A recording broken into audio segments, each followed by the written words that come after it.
It had been quite a journey, those last 10 years with my ex-wife. We had built a life that many would envy.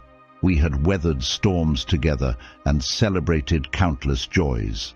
We had 2 wonderful kids, a successful business that thrived, and the kind of partnership that people dream about. We loved each other deeply, and our connection was strong in so many ways. But there was one aspect of our relationship that had caused us both pain and frustration: our intimacy, or rather, the lack thereof. In the early days, the fire between us burned brightly. We couldn't keep our hands off each other and had sex 3 times a day at times. It was passionate, exhilarating, and felt like an essential part of our connection. But as the years went by, that fire started to flicker and fade. I didn't consider myself to have a low libido. I was often horny, and I was certainly still very attracted to her. However, something seemed to be getting in the way of our physical intimacy. I'll be the first to admit that I had let my health slide in recent years. A few extra pounds had crept in, and a pervasive sense of fatigue followed me throughout the day. She had been more than patient, understanding, and open about her needs and desires. We had numerous heartfelt conversations about our dwindling ex-life. She shared her fears and frustrations, explaining how much she longed for intimacy and connection. I made promises during those talks, vowing to work on myself and find a solution. But despite my best intentions, 6 months down the line, not much changed. It wasn't that I didn't want to have a fulfilling ex-life with her. I did. It's just that other aspects of life, the ups and downs, seemed to overshadow the importance of our physical connection at that time. Our priorities were different, and this divide had become a source of tension between us. For me, the core of our relationship remained strong, and I was convinced that we could work through that challenge. But for her, the lack of intimacy had become a pressing issue. She had reached a point of desperation, and she had put forward a proposal that had shaken me to my core: the idea of an open relationship. I was dead set against it. The mere thought had terrified me. I had been afraid that opening our relationship would change the way I felt about her, or that I wouldn't be able to handle it. I couldn't wrap my head around how seeking intimacy elsewhere could fix what was broken between us. It felt like a band-aid solution, a temporary fix that might lead to more complications. Yet I had acknowledged the pain she was going through. She had been telling me she couldn't wait any longer, that she longed for intimacy and frequent sex. She had been happy with me in every aspect of our life except the bedroom, and she didn't want to give that up. So, despite my reservations and fears, I had confronted a difficult question. Was I willing to consider this unconventional path to preserve the love and partnership we'd built together? I felt really motivated, so I decided to treat her and me to a 2-day stay at a fancy hotel on a kid-free weekend. We spent quality time together. We made love 5 times, and it had felt good for both of us. She seemed very happy. I had known I needed to improve my energy and stamina for longer-lasting intimacy, so I had started working on my health and fitness. We talked a lot and had decided not to consider an open relationship at that time. Instead, we had committed to spending at least 1 evening or day every week without the kids, focusing on getting our spark back. I came up with a fun idea to add some excitement. I wrote down 30 date night or day ideas on pieces of paper, and she picked one without looking. It was like a surprise adventure each time. I also took the initiative to check my testosterone levels, thinking it might help, and started taking supplements and changed my diet to boost my testosterone levels. I felt optimistic about addressing our issues and giving her the intimacy, sex, and desire she truly deserved. We were on a positive path forward. Everything had seemed to be going better for a few months, but then she surprised me by bringing up the open relationship idea again. It caught me off guard, because I believed we were already working on our issues. Not long after, she dropped a bombshell on me. She told me that she needed some space and admitted that she had been pretending to be happy. She wasn't trying to hurt my feelings because she could see how hard I was trying. Naturally, I was worried that she might have found someone else. I asked her if she was involved with another person, and she denied having an affair or any involvement with someone. I pressed her about whether she had someone in mind, but she was evasive. I was feeling really down and wished I could have done more to make her happy. She mentioned that it might be possible for us to get back together, but stressed that she needed some time and space. She didn't want our family members and friends to know about this, as it would have complicated things if we wanted to reconcile. I asked her how much time she needed, and she said about a month. It was a tough pill to swallow, but I reluctantly agreed. We worked out the logistics of how we would share our responsibilities as parents during that time. She left on a Tuesday to stay at a hotel. I wanted to talk to my close friend and get his opinion on everything.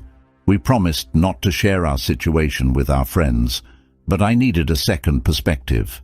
So I called my close friend and explained that she wanted to separate for about a month, and how she had previously suggested an open relationship despite all the efforts I had put into improving our sex life. My friend then made a statement that hit me hard. He suggested that it was possible that she might have already had a partner she was seeing, and this separation might have been a sort of trial run to spend more time with this person. It was a painful thought, but it made some sense. He encouraged me to hire a private investigator to follow her. Since I noticed a hotel charge on my credit card statement, it confirmed where she was staying. I reached out to a private investigator, and we arranged for them to start surveillance on her the following Monday. On that Friday, my friend urged me to go to a bar and start thinking about an exit plan. He believed it might be a good idea for me to consider getting back into the dating scene because he thought she might have already left me.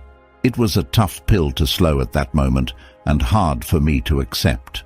I was unsure about going out that night, but I needed a way to stop the constant thoughts about her possibly having an affair. So I arranged for a babysitter on that Friday to look after our kids while I went out with my friend. We had been having a good time at the corner of the bar, trying to enjoy ourselves. That's when I saw something I couldn't believe. It was an unmistakable sight. She was on a date with another man, or at least that's what it looked like to me. I notified my friend, and he was just as surprised as how it validated his suspicions. I remembered him saying I could save money on the private investigator now. Then, in a strange twist of fate, our eyes locked. She looked embarrassed and couldn't stop glancing down. My anger had been boiling, and I wanted to confront them both, but my friend advised me to stay calm. He suggested we get some shots at the bar to help me distract myself from the betrayal. But then, something unexpected occurred while my friend and I were at the bar. The man she was on a date with came over to order a drink, and he seemed to know the situation between her and I. Surprisingly, he recognized me, even though it was the first time I have seen him. He apologized for the awkwardness, and I responded, "Yeah, it's just strange because we separated about 3 days ago, and she told me she wasn't seeing anyone else. I'm shocked to find her with someone." He paused for a moment and then said, "A few days? Separation? She and I have been seeing each other for about 5 months now." We locked eyes for a moment in shock, and then she rushed over to pull him away from me. He shrugged her off and told her to go away before leaving the bar. That's how I discovered that my wife of 10 years had been cheating on me. She had been seeing another guy even before she suggested we start an open relationship months earlier, and agreed that it wasn't the right path for us. When he left the bar, my friend and I stared at her for a few seconds as she frowned at us and immediately ran after him. I felt a deep sense of embarrassment and heartbreak. "She's made her choice," my friend said. We had gotten so drunk that night that we had to leave our cars behind and take an Uber home. I was overwhelmed with emotions, and I realized that any chance of reconciliation vanished.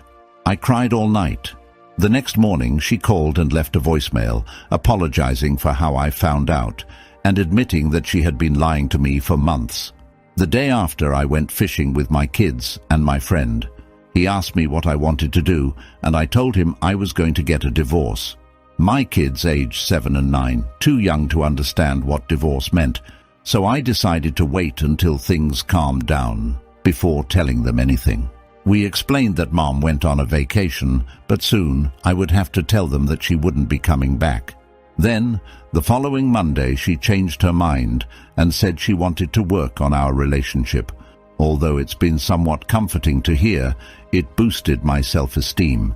But I knew I couldn't forgive myself if I accepted her back after all that had happened. I told her that I had given my all to our marriage, but she still betrayed me for months.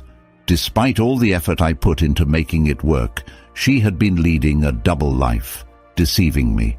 When I expressed that I didn't want to continue with our marriage, she tried to shift the blame onto me, making it seem like I was the reason our family was falling apart. She went to her family members and told them that I called off the marriage after she asked for a temporary separation, claiming I was smothering her. She also tried to get ahead of me by lying to my family members, but it backfired when I set the record straight. I decided to file for a divorce, and we entered into mediation to sort out our assets and determine custody arrangements. A few months after I filed for a divorce, I started going out more, meeting new people, and hitting the gym. I expanded my social life significantly because I didn't have her anymore. I shared custody of my kids with her and had made enough time and money to socialize. It's funny how life works. I ran into the other guy at a bar, and we had a conversation about our shared experience. It felt strange hearing about it from his perspective. He had initially thought that she was just a bit flaky, but after talking to me, everything clicked for him. We reminisced about the times when he couldn't reach her because she was with me, and vice versa.